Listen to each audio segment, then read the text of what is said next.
ஹதீஸில் நான் சொல்லியிருக்கேன். ஆனால் இதுவும் தான், ஏன்னா ரசூலுல்லாஹி ஸல்லல்லாஹு அலைஹி வஸல்லம் சொல்லியிருக்காங்க, உன்னோட செல்ஃபை வெறும் பாதி பேரிச்சம்பழம் கொடுத்து இன்ஷா அல்லாஹ் நரகத்துலேருந்து காப்பாற்றிக்கணும். அல்லாஹு அக்பர். அப்போ எவ்வளோ பெரிய ஒரு இனிமையாக இருக்கும் அந்த சடக்கா வந்து கொடுக்குறன்றது. ஒரு பாதி பேரிச்சம்பழம் நம்மளை அல்லா தஆலாவோட சொர்க்கத்துக்கு கூட்டிகிட்டு போகுதுன்னா மாஷா அல்லாஹ் சடக்காவோட இனிமை.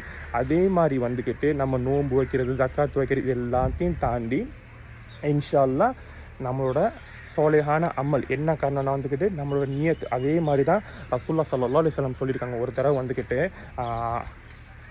அப்துல்லா இப்னு உமர் நினைக்கிறேன், மாஷா அல்லாஹ். அப்போ வந்துக்கிட்டு அவங்க வந்து ஒரு தடவை வந்து போய் சோதிச்சு பார்க்கணும்னு நினச்சாங்களா. அது அவங்க வந்து அன்சாரோட ஆள். ஸோ அப்போ அவங்க வீட்டுக்கு போகும்போது ரசூலுல்லாஹ் சொன்னாங்கன்னா, இவங்க தான் வந்துக்கிட்டு சொர்க்கத்துக்கு போகிறதுக்கு ஒரு உதாரணம். இவங்க மாதிரி வாழ்ந்தால் நீங்கள் சொர்க்கத்துக்கு போகணும். அப்போ சஹாபாக்கெல்லாம் ஆச்சரியம், நம்மளும் எல்லாத்தையும் பண்ணுறோம், எல்லாமே பண்ணுறோம் எக்ஸாக்ட்லி.